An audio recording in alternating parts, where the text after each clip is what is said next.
jaay doole la mais on a gis nañ fi Mussolini gis nañ fi Hitler gis nañ fi Mbokasa ñoom ñëpp ils sont allés KO maintenant du dëgg wax ko du dëgg boo ko xoolee xam ko booy boobu psychologue boo jàngoon psychologie boo xoolee booy bi xam ne kii li muy wax dëgg la Sénégal nag boo dëggee ñu dëgg la Rector's Music Sonko neex na leen boo wallaay kenn bañ ko di koy jéem ak di koy forcé xam nga ni mos du benn Sonko neex leen boo wallaay kenn bañ ko bokk gis-gis ànd ak Pastef Sénégal yow la ñu xam Sonko neex na leen boo wallaay kenn bañ ko di koy jéem ak di koy forcé xam nga ni mos du benn Sonko neex leen boo wallaay kenn bañ ko bokk gis-gis ànd ak Pastef Sénégal yow la xanaa xoolu leen gisu leen déggu leen solution baa ngi nii xanaa xoolu leen gisu leen déggu leen solution baa ngi nii dëkk bi dool mag ñi dox ba tooy waay jàng xale yi dafa doxatul waay itti jaay dëkk si grève suba ngoon liñ fi jëf bokkul ak li nga digge woon askan baa ngi jooy xiif ak mar diñ rey fu mu toll dafa doy waay nguuru Macky réew mi dafa màqe fu mu toll dafa doy askan bi nañu yeew Sonko neex na leen boo wallaay kenn bañ ko di koy jéem ak di koy forcé xam nga ni mos du benn Sonko neex na leen boo wallaay kenn bañ ko bokk gis-gis ànd ak Pastef Sénégal yow la ñu xam Sonko neex na leen boo wallaay kenn bañ ko di koy jéem ak di koy forcé xam nga ni mos du benn Sonko neex na leen boo wallaay kenn bañ ko bokk gis-gis ànd ak Pastef Sénégal yow la ñu xam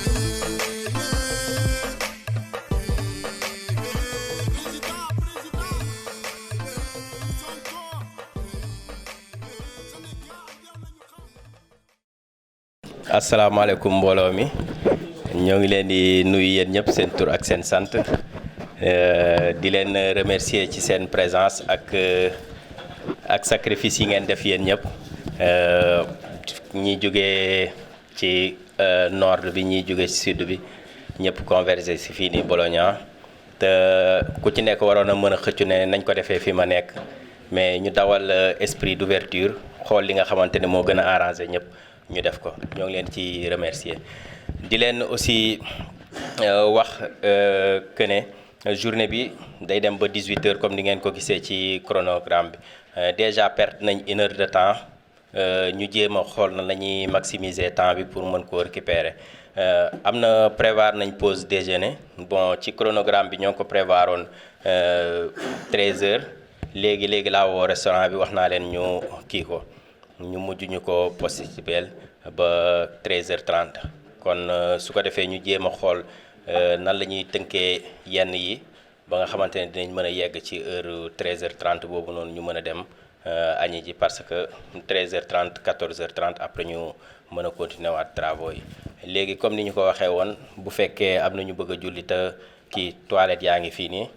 mën nañoo jàpp ak yooyu noonu bu boobaa dañuy jéem a defar siège yi mu gën a ñëw ci kanam rek après imam Mbaye ngi fi moom mën na ñoo jiite gars yi naw nañ aliwoom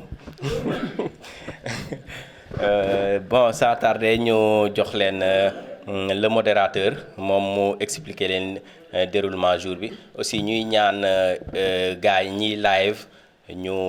mën a arrêter live bi instant bi nii parce que comme ni ko Moussa Mbaye waxee pour question de sécurité ak yenn kii ñu jéem ko arrêté jërë ngeen jëf. Merci beaucoup Ibrahima asalaamaaleykum wa rahmatullahi taala wa barakaatu yéen mbokku Pastef Italie maa ngi leen di nuyu bu baax ku nekk sa tur ak sa sant donc man la Habib Diop coordonnateur Pastef Suisse di kontaan tey ñëw si bis bi pour plusieurs raisons bi si njëkk mooy lii exercice démocratique la. te da ngeen a joxe exemple par rapport à la diaspora mais da ngeen a joxe exemple aussi ci Pastef yëpp parce que ni ma ko waxee sama frère Moussa Ba dama fi ñëw en tant que patriote mais dama fi ñëw aussi en tant que kuy jàng ndax bi ma ko waxee waa Pastef Suisse dañ ma ne boo demee foofu nga xool seen modèle la fa gën nga jël ko ñëw mën ko transposer Pastef Suisse moo tax loolu maa ngi leen ci féliciter ndax immigré Italie yi xamee woon nañ leen seen njàmbaat ci économie ak ci ay idées waaye tey da ngeen a génnee feneen muy démocratie à la base te loolu man kuy suivre samay en tout cas communication wala samay sorties dama si insister bis bu set donc maa ngi leen si féliciter bu baax a baax di remercier aussi sama frère Moussa Ba si invitation bi muy ko xam ne dama ko naw ngir jom bi mu am ak ngir fulle bi nga xam ne moom lay def ci liggéeyal Pastef lépp tënku ci bëgg réewam donc loolu maa ngi ko si remercier bu baax di remercier aussi Ibrahima Lo si dalal bi mu ñu dalal di remercier aussi sama mbokk coordonnateur yi nga xam ne ñoom ñoo fi teew muy Samba Diouf mi nga xam ne moom mooy coordonnateur de Pastef Belgique ak Mandiaye Diallo mi nga xam ne mooy coordonnateur adjoint Pastef France. donc comme ni ñu leen ko waxee tey bis bu ni muy tëddee mooy dinañ njëkk a jox parole bi les invités maanaam ñi nga xam ne ñoom la cité sànq bu ñu paree nag ñu jublu si li nga xam ne moom mooy présentation rapport ndax assemblée générale baaxoon na ñu def benn bilan présenter rapport d'activité donc sur tous les plans bu ñu paree loolu nag mu am discussion ndax certainement dina am ñoo xam ne dinañ am ay questions yu ñuy poser par rapport à certains points bu ko defee ñu mën si débattre lépp tënku si sérénité ak jàmm ak salaam bu ñu paree loolu nag si la ñuy def pause déjeuner bi et prière comme ni ko sunu mbokk mi waxee sànq Ibrahima Lo ginnaaw loolu nag comme ni ngeen ko xamee Diomaye Faye malheureusement mujjul ñëw parce que dafa am ay jafe-jafe côté tout ce qui est document administratif waaye nañ jéem a fexe jokkoo ak moom si Zoom bu ko defee mu mën a en tout cas sàmmonteeg yéen def benn communiqué dans ce sens. bu loolu paree nag ñu jublu si li nga xam ne moom moo ëpp solo si bis bi maanaam élection du nouveau bureau donc loolu ñu ñoo koy superviser sous le support de notre ami Ibrahima Samba Diouf et puis Mandiaye Diallo donc ñu jàppale ñu superviser ko bu loolu paree nag si la ñuy clôturer travaux yi ba pare jox coordonnateur sortant mu am kàddu yum si sànni bu loolu weesoo ñu jox la parole au nouveau coordonnateur moom it mu wax lim ci xam ba pare wax lan mooy vision kon maa ngi jox parole bi notre frère Samba sëñ Abdou d'abord waaw sëñ Abdou déjà ma kontaan si lool ndax yàlla dafa def mu nekk sama mbokk nekk sama cousin ñu bokk maam si njege Issa Dieye bu kokki donc kontaan lool tey si ñëw si bis bi kon sëñ Abdou bismillah. asalaamaaleykum sama mbokku patriotes yi maa ngi leen di nuyu yéen ñëpp di leen ziar kenn ku nekk si turam ak si santam man la Abdou Mbacké coordinateur bu section Bologna di leen gërëm nag parce que comme temps bi bariwul man dama mënul ñàkk a wax rek waaye xanaa di leen remercier yéen ñëpp yéen ñi nga xamante ne nii waaye yéen waa Italie yéen a jógee ci dëkk yëpp ñëw parce que comme ni ma ko waxee léegi fi ngeen jógee sori na am na si ñoo xam dañu jógee ba sud ba yi tey jamono ñun ñëpp xam nañ ko réew mi xat na kenn amul jot mais da ngeen a bàyyi seen lépp jël li nga xam ne moo gën a jafe ci réew mi muy seen alal ak seen temps ngeen joxe ko ngir seen réew loolu mooy wane ni amour bi ngeen am ci seen réew wane aussi seen patriotisme donc kon ñu ngi leen di jaajëfal di jiital ci loolu nag sunu soxna yi parce que ñoom vraiment macha allah parce que ñoom damay wax ni toujours man de su fekkoonte ni damay tànn entre góor ak jigéen à égal compétence def naa jigéen lay jël parce que jàpp naa ne ñooñu gën a jub ñun góor ñi donc gàcce ngalaama suñu soxna yi vraiment yéen amuñ seen fay jërë ngeen jëf di leen sant yéen ñëpp di leen rek encourager parce que di leen xamal ni nag li ñu fi indi ñun ñëpp xam nañ ko mooy bëgg suñu réew moo ñu fi indi mënatuñoo toog di seetaan ñu koy yàq parce que ñun ñëpp ci am ay responsabilité ñun ñi ñëpp dañoo toogoon ci suñuy salle di critiquer politiciens yi donc jot na nag kon ñun ñëpp ñu jóg dugal suñu loxo ñu xam ne nag di leen dénk benn affaire que yoon bi ñu jël nii yombul dina metti lool ndax li ñu bëgg defe naa révolution mën naa pacifique mais mënta yomb nañ xam ni comme ni ko Nelson Mandela daan waxee sooy dox jëm ci liberté amul benn yoon bu facile kon nañ xam ni ñun lu ñu bëgg du lu yomb yoon bi dina metti lool dina yàgg waaye nag bu ñu amee pas-pas am patriotisme dinañ ci àgg incha allahu taala li ma leen di dénkaat itam maa ngi koy dénk waa parti bi yëpp lu ndaw la loo xamante ne nii defe naa am na importance ñu bàyyi ko xel comme ñun dañuy woote lu bees dañu ñëw pour soppi suñu réew pour li fi nekkoon depuis 60 ans ñu jëlee ko fii dañ ko war a tàmbalee ci suñu bopp maanaam li ma leen bëgg a dénk mooy di ko dénk sama bopp dafa jëm ci mouvement bi ñu bokk muy Pastef nañu fexe ba bu ñu doxee ni parti traditionnel yi di doxee parce que ku ne xam na ni parti traditionnel yi boo demee PS boo demee PDS boo demee APR guddi ak bëccëg ñi ngi xuloo ko xeex ngir yu ñàkk fayda ngir ay poste ngir ay responsabilités yu ñàkk fayda ay jiite nit nag olof yi dañu wax ne nit ki lu muy wuyoo daf koy nuroo kon nag loolu ci suñ bopp lañ ko war a tàmbale suñ bëggee soppi réew mi ci suñ parti bi mouvement politique bi lañ ko war a tàmbalee kon loolu dama leen koy ñaan di ko ñaan sam bopp yéen ñëpp waaw ngeen baal ma nag ma remercier également suñu patriotes yi nga xam ñoo nekk Bologne tàmbalee ko ci Ibrahima Lo xam ngeen ko yéen ñëpp am na Abdou Khadir mooy suñ beneen délégué ñoom dañu nekk ñoo xam dañuy liggéey ci dans l'ombre Khadim xale yi du ñu am xale yoo xam ne bariwuñu mais xale yu am qualité am na ñoo xam ne témoin lañ si ñooñu wax dëgg yàlla dama leen di sant di leen gërëm parce que man mi dëkk ak ñoom xam naa patriotisme bi nekk ci ñoom li ñuy def seen réew moo tax ñu koy def soxlawuñ kenn xam ko parce que gëm nañ ni li ñuy def lu baax la lii ngeen def nag tey na ngeen xam ni jaamu yàlla la parce que nit ki su jógee nekk ci loo xamante ne intérêt général la loolu jaamu yàlla mënu ko weesu kon nag damay gàttal wax ji rek di ñaan suñu borom ñun li ñu fi indi muy suñu réew baax yan nañu suñu borom dimbale yan nañu yàlla jàppale ba liggéey bi ñu bëgg nga xam ne dañuy bëgg benn idéal parce que ñun xeexuñu ngir président Ousmane Sonko xeexuñu ngir kenn suñu bopp la ñuy xeexal suñu réew la ñuy xeexal dafa am idéal boo xamante ni moo ñu dugal ci politique nañu naan yàlla idéal boobu dem ba jiital Sénégal defar ko ci zahir ak ci baatin yan nañu si yàlla jàppale donc comme temps bi xat na maa ngi leen di nuyu ñëpp di leen ziar xam naa après dinañ gën a am temps incha allah jërë ngeen jëf. waaw salaamaaleykum les frères patriotes maa ngi leen nuyu man la Samba Diouf coordonnateur Pastef Belgique tey moom dama fi teewee ci 2 casquettes casquette bi première casquette bi mooy en tant que invité de par la coordination Pastef Belgique Moussa Ba coordonnateur Pastef Italie invité woon ma ci diggante bi nag leneen tegu ci muy ma war a encore superviser élection yi et j'espère que ça va bien se passer comme nu ko sama précédent waxee léegi sama sëriñ bi ñu jéem a xam ne rek on est tous des frères te ku fi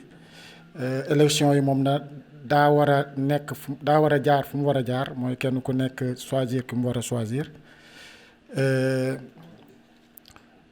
maa ngi jiital maa ngi ni ñu ko waxee sax maa ngi romb lu tax ma nekk superviseur bi c'est parce que Bassirou Diomaye Faye daf fi waroon ñëw yéen ñëpp ngeen xam ko mais malheureusement problème mu visa mu xawoon a yéex tuuti moo tax mu nju ko def moom moo waroon superviser élection yi mi ngi jéggalu bu baax démb mi ngi may woo mi ngi jéggalu bu baax ci ñàkk ñëw bi xam naa dinañ ko mën a am ci Zoom mais mi ngi jéggalu bu baax a baax ci ñàkk ñëw bi te di leen wax ni aussi àdduna bi yëpp mi ngi leen di xool parce que li ngeen def nii c'est une première ci diaspora sénégalaise bi te xam naa ni ñëpp ci yéen la ñuy copier après donc ñu ngi leen di ñaan rek ngeen wone li ngeen xam ne moom lañ yaakaar ci yéen mooy dal ak def ko ci jàmm bu soobee yàlla ñu dugg ci bismillahir rahmanir rahim génn ci alhamdulillahi rabbil alamin waa kay ñoo ngi leen di gërëm di taaxirlu aussi di xaar comme temps bi dafa gàtt lool te xaw nañoo nekk un peu de retard ñu dugg ci waxtaan bi quoi ok merci je vous remercie. waaw merci beaucoup Samba defe naa point yi nga wax c'est essentiel parce que moom laa waxoon ci njëlbeen c'est-à-dire Italie Pastef Italie seen démocratie dafa commencer à la base ci suuf moo tax tey ngeen dem ba yónnee ay délégués pour ñu ñëw def élection bureau coordination bi loolu nag amagul Pastef wala bareegu fi et pourtant Pastef noonu la war a doxee boo leen xoolee base u Pastef statut yi noonu la war a doxee moo tax ma ne encore une fois da ngeen a servir d'exemple te loolu ñoo ngi leen ci remercier bu baax xëy na seen coordonnateur wax na leen ne leen ñoo ngi nekk di liggéey pour structuration diaspora te lii ngeen di def dafa nekk loo xam ne aussi nañu yombal parce que dina am luñ ci copier voilà pour que ñu mën ko partager ba nga xam ne coordination yi nekk ci diaspora yëpp ñoom it dinañ mën a tënku ci yéen seen modèle. kon ma jox la parole à Mandiaye Diallo qui est coordonnateur adjoint de Pastef France di liggéey aussi liggéey bu am solo ci diaspora. asalaamaaleykum maa ngi leen c'est bon micro bi c'est bon voilà maa ngi leen di nuyu yéen ñëpp ku nekk seen tur ak seen sant vraiment di rafetlu seen taxawaay bi ndaxte comme nu ko ñu fi nekk ñëpp waxee surtout ñu nekk Europe muy Habib wala muy Samba tey yéen exemple ngeen pour diaspora bi yëpp daanaka du ma wax lu bëri ndaxte lu ma bëggoon wax yëpp daanaka ñu fi nekk wax nañ ko ba pare waaye lu ma bëgg rek fàttali lu ndaw mooy ñun ñooy Pastef moom mooy les patriotes du Sénégal pour le travail l'éthique et la fraternité donc patriotisme lan mooy patriotisme moom mooy ñu gëm suñu réew bëgg suñu réew c'est très très très important soo leen gisee lu lépp luy xew Sénégal ñuy jël suñu contrat pétrolier yi di ko jox tubaab yi ñu siy ëppale ci sénégalais ak yooyu loolu yëpp manque de patriotisme la donc patriotisme dafa njëkk important ñu bëgg suñu réew gëm suñu réew gëm ñi nga xamante ni ñooy liggéey suñu réew ba nga xamante ni yenn contrat yi walla yenn affaire ñu bañ am benn nan laa ko mën waxee benn complexe d'infériorité ba nga xamante ni su tubaab bi taxawee sénégalais bi taxaw nit yi ci seen xel yi soo moytuwul tubaab bi la ñuy jox sax sans tey ko ndaxte complexe d'infériorité la donc loolu dañ ko war a génnee suñu xel yi génnee ko suñu xol yi loolu moom mooy patriotisme ma ñëw si ci travail tey jii soo leen gisee moom mooy ñun lépp lu ñu war a changer tamit ñun ci suñu bopp suñu biir xel yi suñu biir xol yi ba nga xamante ni lépp li nga xamante ni moom mooy luy jëmale suñu réew kanam ñu liggéey ko liggéey bu mucc ayib ba mu jëmalee kanam moom mooy ci santé bi tey xool nañ gis nañ hôpitaux yi nu mu demee Sénégal ci agriculture bi ci nu mu tudd pêche bi xale yi nuñ leen ni nu mu tudd lépp daal li nga xamante ni tey Sénégal laal nañ ko ci loo xamante ni moo war a jëmale suñu réew am na si loo xamante ni war nañ ko changer suñu bopp ñun ba mu jëm kanam te loolu liggéey dong moom moo ko mën a indi moom mooy travail boobu ñuy wax éthique bokk na ci lu gën a important ndaxte soo leen gisee tey jii luy gangréner suñu réew li nga xamante ni moom mooy man lu may woowee canceru Sénégal mooy corruption tey amul loo mun laal Sénégal ba amul corruption tey c'est même presque normal soo dee dem Sénégal ngay dawal sa oto di dem village dinañ la arrêté ñeenti yoon policier bu nekk dina la mën a laaj 1000 francs farci loolu daf ñu sonal te nag ti lépp la ñu sonal c'est-à-dire pour man loolu moom mooy lu gën a parce que mënuñu wax patriotisme mënuñu wax travail te corruption nekk fi parce que loo bëgg su fekkee da nga bëgg ubbi entreprise bi nga xalaat ne lii su ma koy ubbi dinaa si def 2 millions corruption bi ñëw dugg ba nga war si def 4 millions sa entreprise du dem loolu moo tax corruption mooy éthique boobu c'est extrêmement important léegi suñu si paree ne fraternité tey yéen suñu leen gisee waa Italie tey gisuñu fi lu dul fraternité ndaxte yéen nu mu leen yombee nii ngeen jukkee ñëpp dem Bologne dajee Bologne ngir def seen AG yombeewul noonu fépp am na ñi nga xamante ni ils tirent toujours la couverture vers eux ak nu mu munti demee dinañ mus a wax man tey lii ngeen wane moom mooy fraternité te woon ci côté boobu moom aw ma lenn xanaa jéem def ba waa France mun def ni yéen rek loolu daal laa bëggoon fàttali ni ñun ñooy Pastef ñun ñooy les patriotes du Sénégal pour le travail l'éthique et la fraternité asalaamaaleykum. waaw merci beaucoup sëñ Mandiaye discours bi am na solo te loolu fi mu ñuy jëmee mooy am nañ ay objectifs yu leer waaye fi muy commencé moom mooy jikko yi loolu la tubaab di wax état d'esprit et comportement looloo gën a jafe nag looloo gën a jafee changer et xam naa ne day jël ay années yu bari mais il faut que ñun ñu am masse critique bi nga xam ne moo ñuy mën a permettre ñu mën a xëcc ñeneen ñi donc liggéey bi du yomb à tous les niveaux. Voilà, donc bu ñu paree ci loolu nag ñu jëm ci présentation des rapports d'activité donc le bilan y compris le bilan financier ak yenn activités yi nga xam ne jot na fi am yëpp voilà. asalaamaaleykum mbooloo mi maa ngi jégalu ci ñi ci ginnaaw buñ ma mënul a gis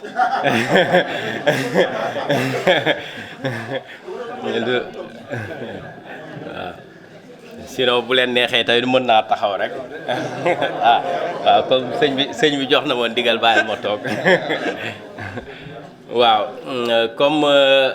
je pense que ni ngeen ko gisee yéen ñëpp ñu projeté ko fii nii lii moom mooy le rapport d'activité bi nga xamante ne moom lañ leen envoyé woon au niveau des coordinateurs yi nga xamante ne installé woon nañ seen section te copil bi demoon superviser ji ko ñu ñu bëggoon def benn liggéey boo xamante ne dañ leen cee bëggoon a associé liggéey bi nag moom moo doon def benn groupe WhatsApp boo xamante ne on a mis tous les coordinateurs ak adjoints coordinateurs parce que mënuñu woon a def groupe WhatsApp boo xamante ne day am tous les délégués c'était pas possible mais amul woon benn discrimination ci loolu noonu moo taxoon ñu ne woon nañ leen pour mu gën a pratique ñu def groupe boo xamante ne seulement coordinateurs yi ak adjoints yi ñoom ñoo ciy nekk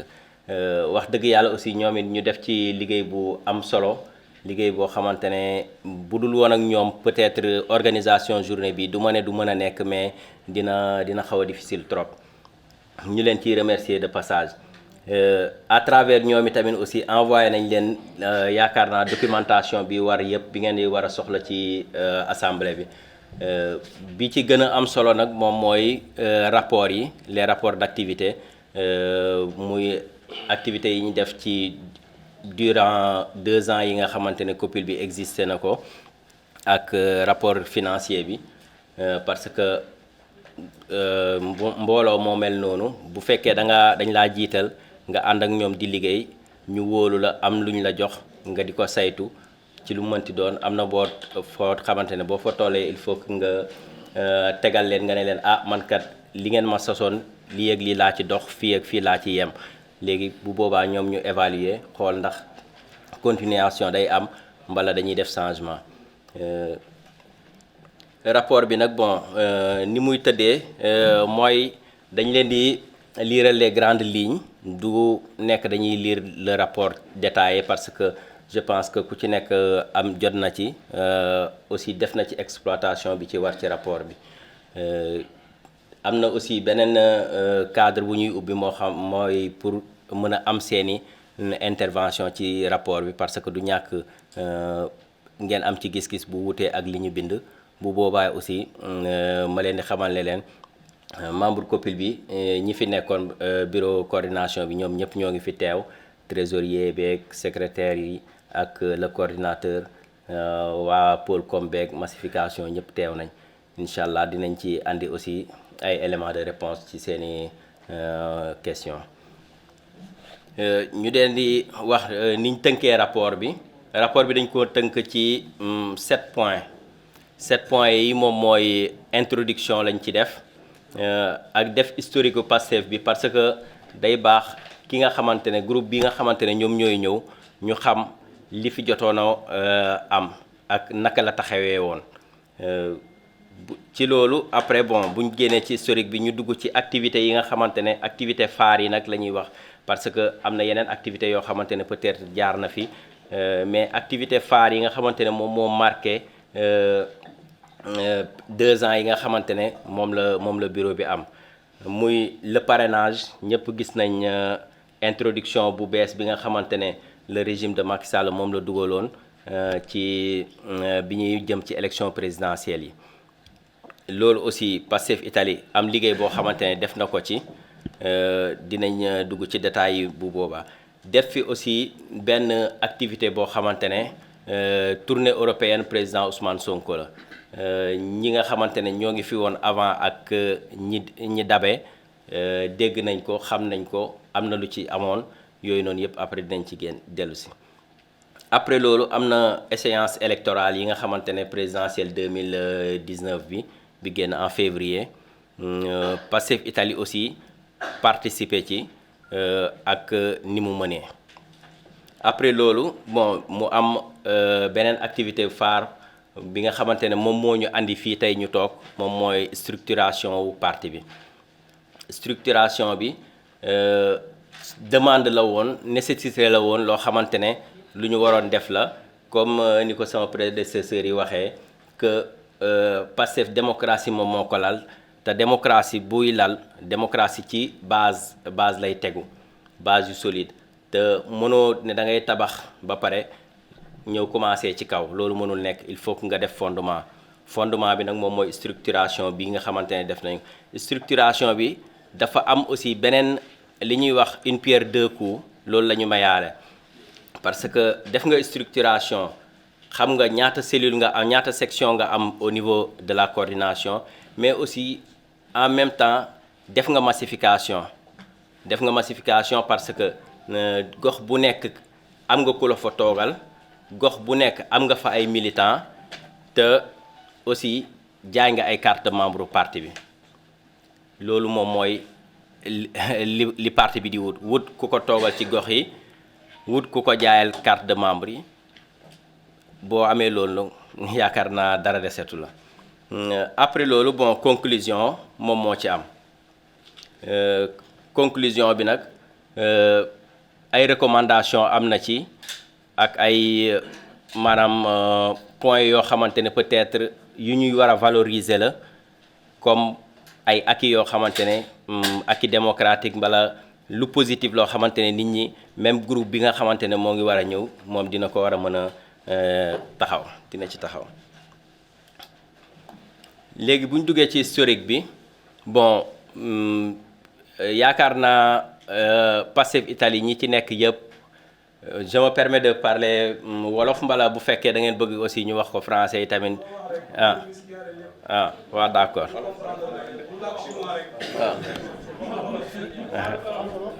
d'accord ok lu ma waroon jiital la laajte ko mais waaw léegi historique bi ni mu demee moom mooy dafa am ku ñuy wax Moussa Ba mu nga xamante ne moom après par la suite des événements moom moo mujj doon le coordinateur de Pastef Italie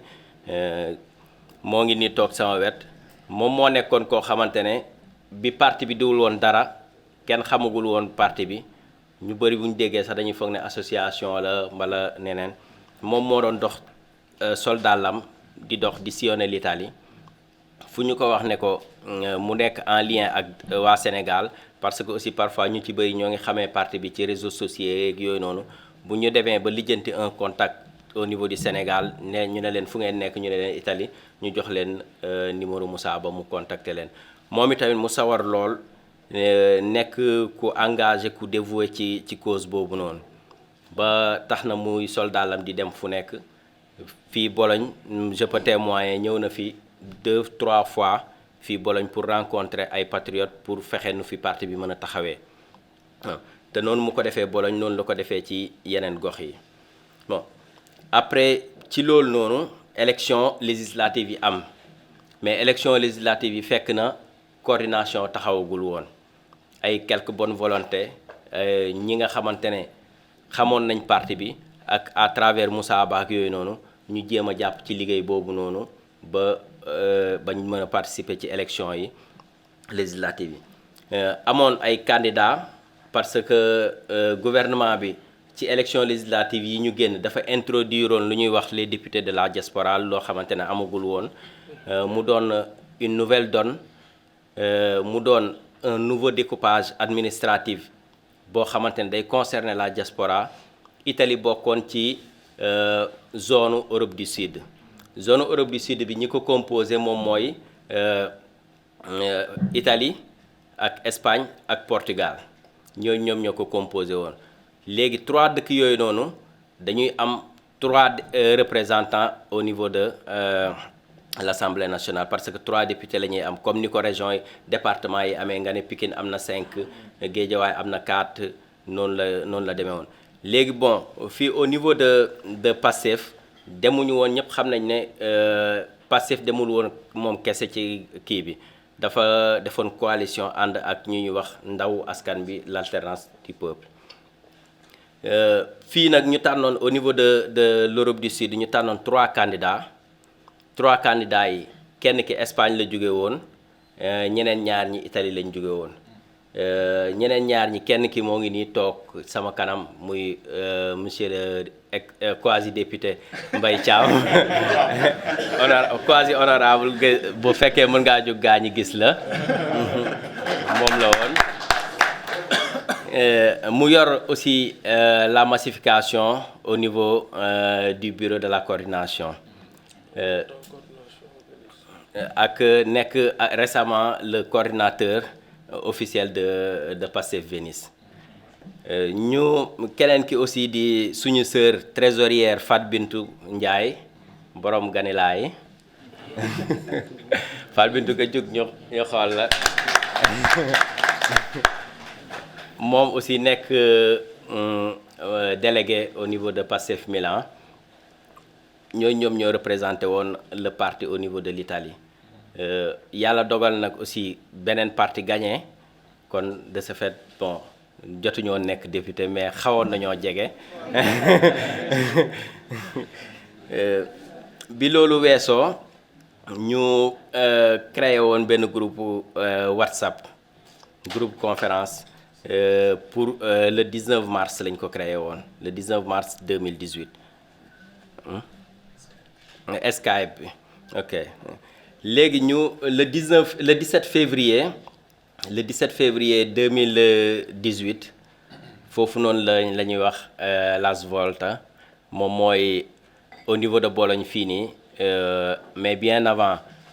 octobre la ñu commencé woon di woo nit ñi ci nañ leen dem assemblée nañ leen créer Pastef Italie lancer flyers yeeg yooyu noonu yëpp bon mais après à la fin ñi jotoon a ñëw taxu ko woon a bëri le 17 février ñu ne woon ak aussi Dakar amoon na bëggoon na des répondants au niveau de l'Italie on était tenu à faire benn bureau boo xamante ne moom mooy def le lien entre Dakar ak Pastef Italie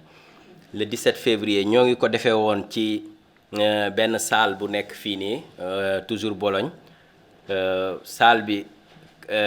Capienza wu salle bi moo ngi tolloon ci suma juumul 99 personnes on était présent que 30 personnes tey macha allah ñu jël saalu hôtel fii salle bi di def 100 personnes ñu dem ba 2/3 su ma mënee wax 3/4 salle bi feesal nañ ko kon ngàcce ngaalaama ñi nga xamante ne ñoom ñoo andi liggéey bi ba fii nii te di leen rappeler ne que salle boobu noonu bi ñu koy jël salle boobu ñoo ngi ci fay 28 euros Patriote génnee fayal ko boppam bii li ñu ci fay ñoo ngi ci fay 1000 euros ñan ñoo ko jël ñëpp ñoo ko participer cotiser ko génnee ko fee benn nit la woon fii ñëpp mbooloo la mooy loolu noonu dafay am njàngat buñ ci war a am moom mooy déjà benn mbooloo mooy doole bu ñu booloo lu ñu song war nañ koo mën a daan parce que bu fekkoon bële na le un compte nga fay 28 euros ci benn salle un compte nga ne yow kese yaay fay 1000 euros ci benn salle danga naan duma ko def ñu fal ci benn bureau boo xamante ne jarul ñuy lim seen tour parce que ñëpp xam nañ sinon ñu lim leen après ñu mën a présenter wu le coordinateur moo fa génnoon muy Moussa Ba parce que ñu rappeler leen ne daanaka élection amul woon ci jour boobu noonu dañ doon wax poste yi rek kenn ñi soit léeg-léeg nit naju mbala nit ne man bëgg naa ñu jox la mbala amuñu kenn ñu ne yaa fi sës ñu fal la ko loolu moom moo amoon jour boobu noonu kon pour wax ne amul poste boo xamante ne amoon na benn xëccoo bu ci amoon le coordinateur Moussa Ba ñu dugal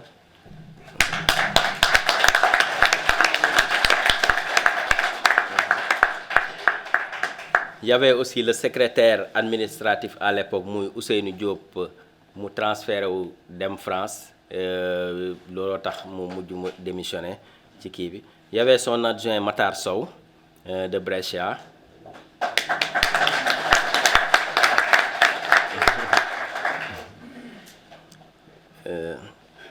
ñuy amoon le secrétaire des affaires extérieures et de la communication Mouhamadou Falilou Gueye suñu jëwriñu daaya jëwriñu copil bi y avait aussi son adjoint Abdoulaye Ndiaye ñu koy woowee neex tubaab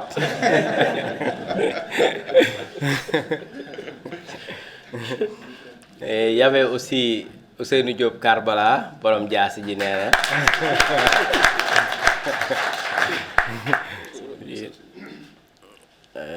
ñu ñëw ci trésorière bi mu doon Fat Bintou moom laa njëkk a Fat Bintou Ndiaye daan sol borode te ameelul kenn bor son adjoint Pape Diallo moom it Pape Diallo ku dynamique qui travaille dans l'ombre. Y avait suñu quasi député nañ ko wax duppute rek comme député bi da doon diis ci moom ñu ne ko duppute Mbaye Ñaa Thiam moom moo yoroon massification ak son adjoint Matar Ndong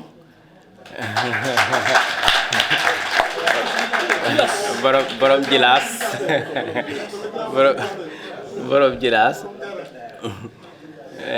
y avait Ibrahima Lo muy man mi ngeen gis ma y avait Mariama Dramé actuellement dafa féete France di fa continuer ses études comme sama adjoint ak Cheikh Diouf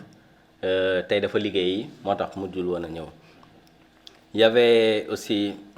secrétaire chargé affaires sociales yi Ndeye Soxna Sidibé